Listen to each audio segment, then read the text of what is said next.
Ensuite, l'auteur dit le istijmar se fait selon un nombre impair. Donc son jugement shirji, c'est que c'est recommandé. Il est recommandé, selon le madhab, de pratiquer le istijmar 3 fois, voire plus, et selon un nombre impair. Car le prophète sallallahu alayhi wa sallam a dit Man istajmara falyutir. Quiconque pratique le istijmar, qu'il le fasse selon un nombre impair. Et le shirji a pratiqué le istijmar 3 fois,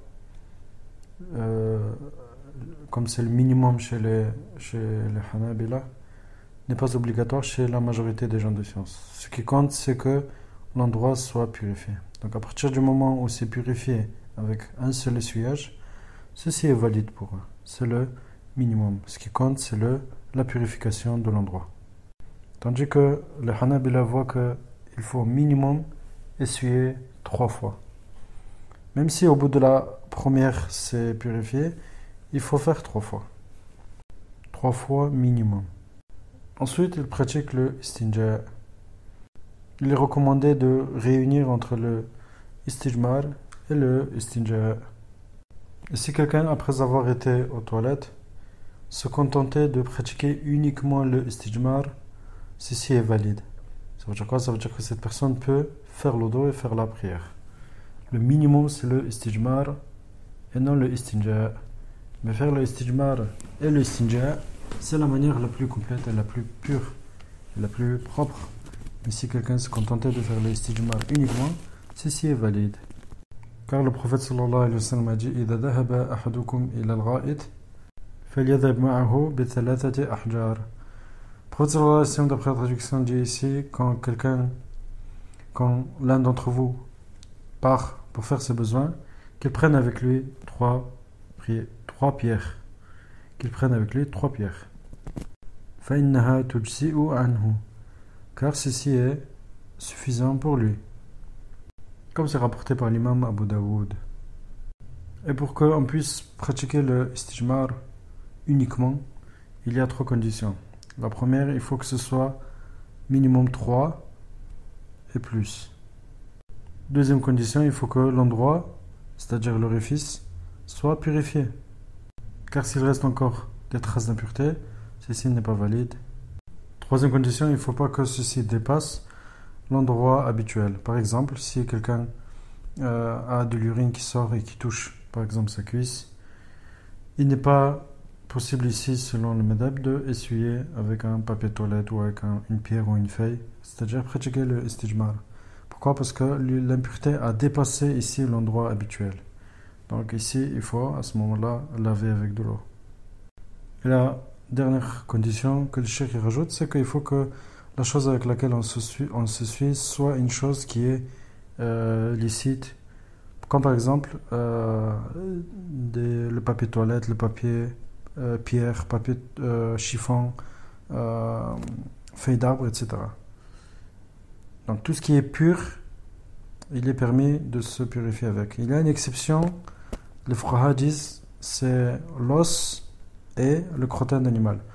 Pourquoi? Parce que le crottin d'animal, c'est considéré comme pur, comme nous avons vu, quand l'animal, c'est un animal qui est comestible. Mais il n'est pas permis de se purifier avec.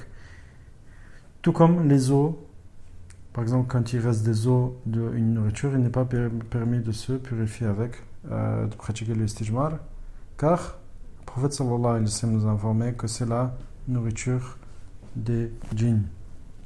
Et aussi, il n'est pas permis de se purifier avec des choses qui sont honorables, comme par exemple des livres de religion, des livres de dhikr, etc. Ou par exemple de la nourriture. La nourriture doit être honorée. Et le prophète sallallahu alayhi wa sallam a honoré la nourriture des djinns, donc la nourriture des humains, c'est prioritaire. Donc, vu que le prophète sallallahu alayhi wa sallam a interdit de s'essuyer avec la nourriture des djinns, il est interdit d'une manière plus logique de s'essuyer avec la nourriture des humains. Nous sommes arrivés au chapitre de al-wudu. La définition de al-wudu, selon le cheikh, c'est le fait de laver des membres spécifiques afin de se permettre ou afin de rendre licite la prière et d'autres actions comme le toucher du mushaf, etc. Et l'wudu a été mentionné dans le Coran quand Allah dit Ya ayyuhalladhina amanu idha qumtum ila as-salah faghsilu wujuhakum wa aydiyakum wamsahu bi ru'usikum wa arjulakum ila al-ka'bayn. Or vous qui avez cru, quand vous vous levez afin d'accomplir la prière, lavez les visages ainsi que les mains et les bras, essuyez-vous les têtes et lavez-vous les pieds jusqu'aux chevilles, c'est-à-dire les chevilles inclus. Elle fait partie des conditions de la validité de l'wudu, la niyya, c'est-à-dire l'intention. Donc si une personne lavait les membres de l'wudu sans avoir l'intention que c'est pour l'wudu, ceci n'est pas valide. Comme par exemple une personne sans savoir que l'wudu se fait ainsi, par exemple, se lave la bouche, le nez, le visage, les bras, s'essuie la tête, etc. Mais sans savoir que c'est comme ça l'wudu, que ça c'est l'wudu. Et après on lui dit c'est l'heure de la prière, il faut que tu fasses l'wudu. La personne va dire c'est comment l'wudu. On lui montre comment c'est l'wudu. Cette personne va dire je viens de le faire. On lui dira non, ce n'est pas valide, car quand tu l'as fait, tu ne savais pas que c'était ainsi l'wudu, donc tu n'avais pas l'intention. Donc le contraire de l'intention, c'est le fait de ne pas savoir. Le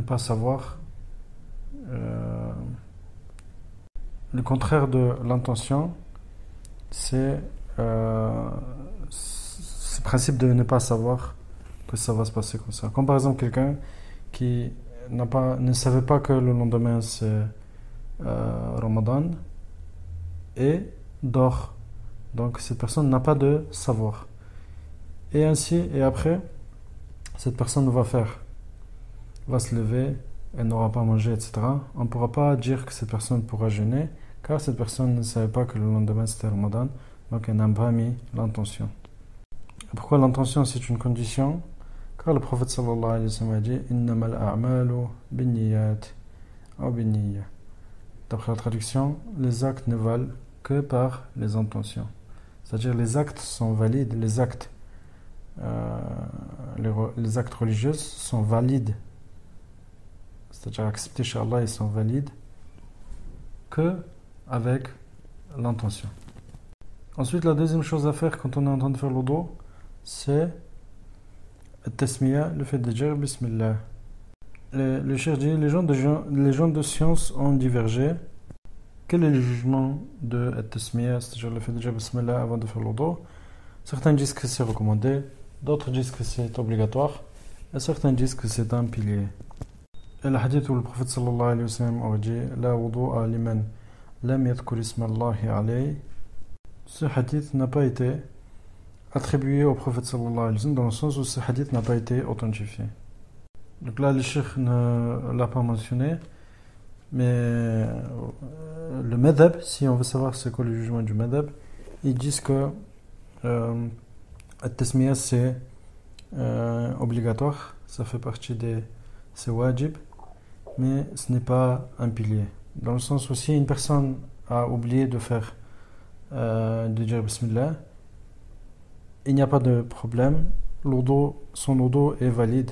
Mais au moment où cette personne se souvient qu'il faut dire Bismillah avant de faire l'wudu, au moment où elle se souvient, elle dit Bismillah. Par exemple, si quelqu'un a commencé à se laver le visage, les mains et les bras, et est en train de s'essuyer et se souvient qu'il faut dire Bismillah, et bien à ce moment-là, au moment où elle s'essuie la tête, elle dira Bismillah et continue son wudu. Il n'y a pas de mal.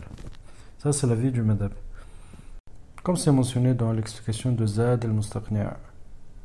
Ensuite, la personne se lave les mains 3 fois. Et son jugement, c'est que c'est recommandé. C'est une sunnah. Sauf pour la personne qui s'est levée d'un sommeil de nuit. Si une personne se lève d'un sommeil de nuit, elle se lave les mains 3 fois et c'est obligatoire selon le madhab. Et il y a d'autres avis qui disent que ceci n'est pas obligatoire et c'est recommandé. Ensuite, la personne pratique le madmada. Le madmada, c'est quoi? C'est le fait de entrer de l'eau dans sa bouche. Et ce qui est recommandé, c'est que ce madmada se fasse 3 fois. Ensuite, la personne pratique l'istinshaq. L'istinshaq, c'est quoi? C'est le fait d'entrer de l'eau dans son nez. Et la personne aspire cette eau avec son nez.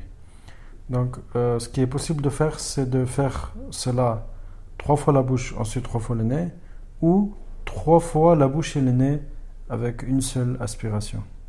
Et les gens de science ont divergé sur l'obligation de al-madmada et l'istinshaq. Le madhab voit que ceci est obligatoire et que ceci même est un fard, un pilier de al-wudu. Ça veut dire quoi? Ça veut dire qu'il n'y a pas de wudu si on n'a pas entré de l'eau dans la bouche et dans le nez. Ça, c'est le minimum à faire. Il faut mettre de l'eau dans la bouche et dans le nez. Et c'est al-madmada et l'istinshaq. Ça, c'est le minimum. Et si ceci n'est pas fait, un pilier de l'wudu n'a pas été fait, donc l'wudu n'est pas valide. Ensuite, le cheikh finit le cours. Et juste pour que... On va peut-être le compléter, mais juste pour finir. Ensuite, la personne se lave le visage entièrement. 3 fois recommandé, et 1 fois, c'est le pilier de l'wudu. Ensuite, la personne se lave les mains jusqu'au coude, les coudes inclus. Et ça, 3 fois, c'est recommandé, et 1 fois, c'est le minimum, c'est le pilier de l'wudu. Ensuite, la personne, elle s'essuie les cheveux ou la tête et les oreilles. Donc, le fait de s'essuyer la tête, c'est un pilier. Et les oreilles en font partie. Et ensuite, la personne, pour finir, elle se lave les pieds jusqu'aux chevilles inclus. Et ça, c'est le 4e pilier de l'wudu.